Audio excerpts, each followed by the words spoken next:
না জানি কি অবস্থায় আছে। কতদিন ধরে ফুলরে দেখি না। ফুল, তোর লেগে সারাক্ষণ আমার পরাণ কান্দে। আমার লেগে তোর কি পরাণ কান্দে না? এই তোমরা সবাই ওঠো, খেতে এসো।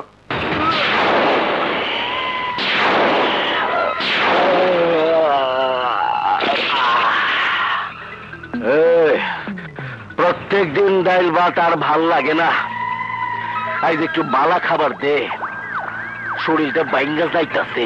হবে হবে, দুদিন পর জেলার সাহেবের বিয়ে, সেদিন জেলার সাহেব নিজে টাকা দিয়ে তোমাদের ভালো করে খাওয়াবে।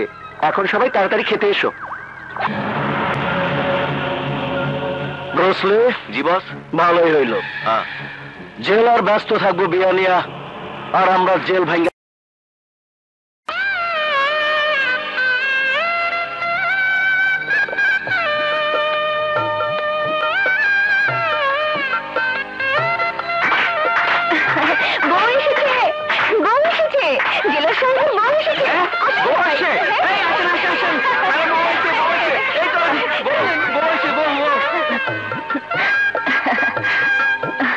মার্শেলি জি খালা, নববধূর সামনে বিধবা মেয়েদের যেতে নেই, তুমি আমাকে ডালাটা দাও। ও তাই, নিন খালা।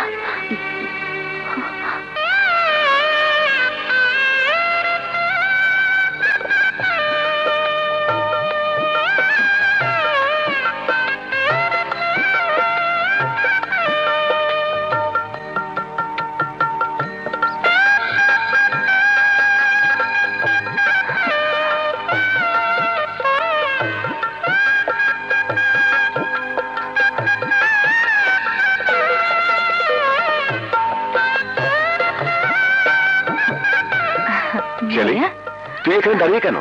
না মানে আমি এদিকে দেখছিলাম তো। তুমি ভাবির কাছে যাও, আমি আসছি।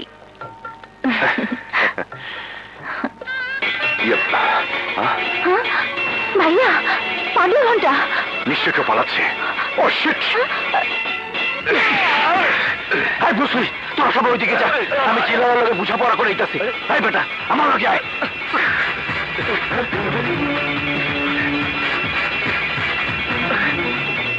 হাই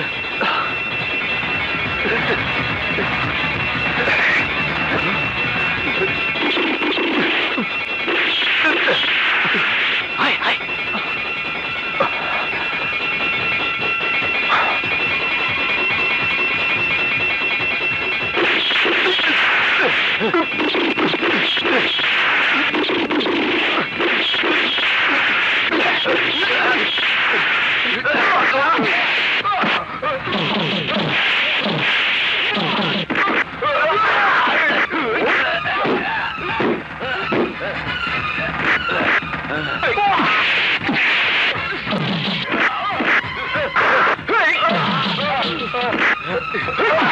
ওদের ছেড়ে নিয়ে যাও।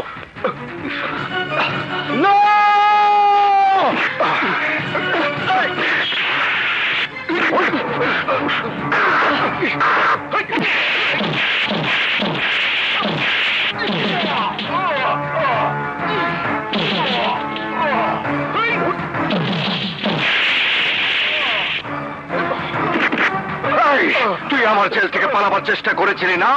আমার জেল থেকে পালাবার চেষ্টা করেছিলি? ওই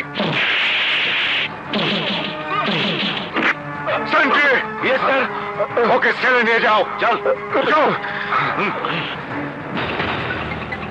আমি তোর দেখে নিমু। সেন্ট্রি। Yes sir. এটা নাও, ওকে আমার রুমে নিয়ে এসো। এই চলো।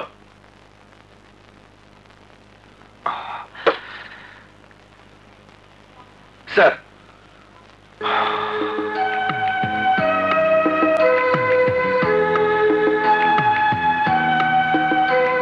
আর শুধু তুমি আমার জীবন রক্ষা করনি, রক্ষা করেছো আমার নতুন বিবাহিত স্ত্রীর জীবন। নইলে বাসর ঘরেই সে বিধবা হয়ে যেত। শোনো, কয়দি হলেও আজ থেকে তুমি আমার বন্ধু। সব আপনার মেহেরবানি স্যার। সেন্ট্রি স্যার, ওকে নিয়ে যাও। আর শোনো, ওকে মিশার ছেলে নয়, ওকে রাখবে 3 নম্বর সেলে। Okay sir. যাও বন্ধু। আসি। চলো। আসসালামু আলাইকুম। ওয়ালাইকুম সালাম।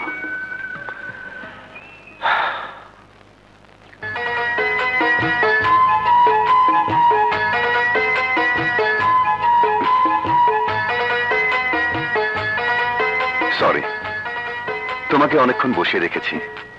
তুমি রাগ করনি তো? কি করব বলো, জেল হাজত থেকে বেশ কিছু কয়েদি পালিয়ে যেতে চেয়েছিল, তাই তোমাকে একা ফেলে যেতে বাধ্য হয়েছিলাম। তুমি কিছু মনে করো না। জানো, আজ একজন কয়েদি তোমার স্বামীর জীবন বাঁচিয়েছে। সে না থাকলে তোমাকে বাসর রাতে হয়তো।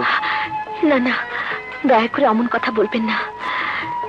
যে আপনাকে বাঁচিয়েছে, আল্লাহ যেন তাকে 1000 বছর বাঁচিয়ে রাখেন।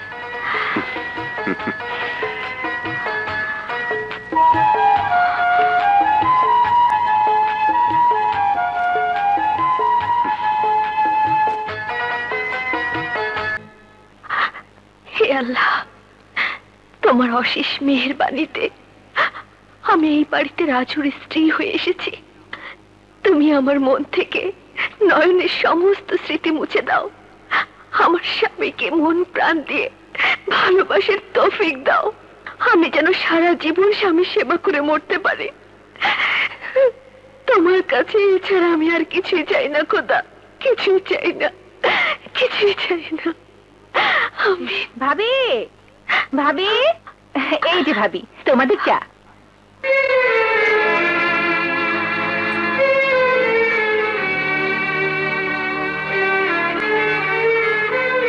কি হলো, এভাবে অবাক হয়ে কি দেখছো?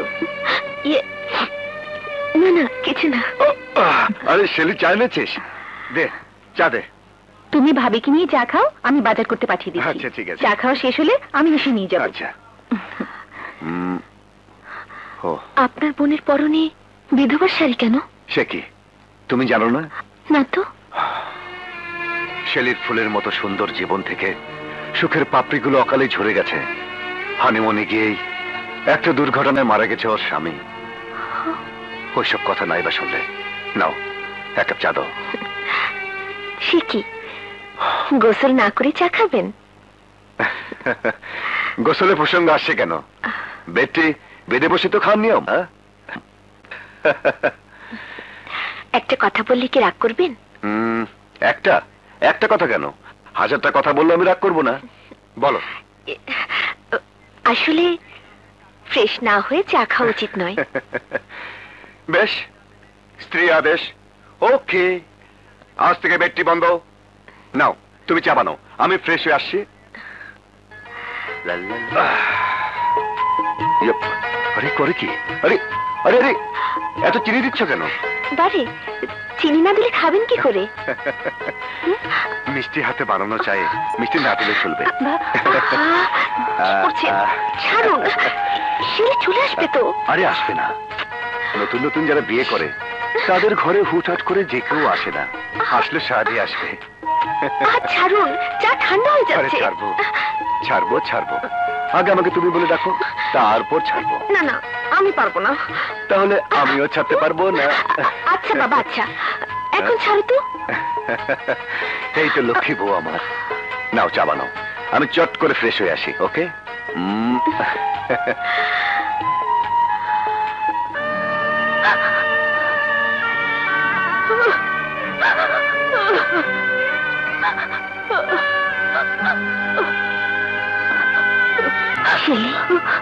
ভাবি, স্বামীর ভালোবাসা বলতে পারছো না, তাই কাঁদছো?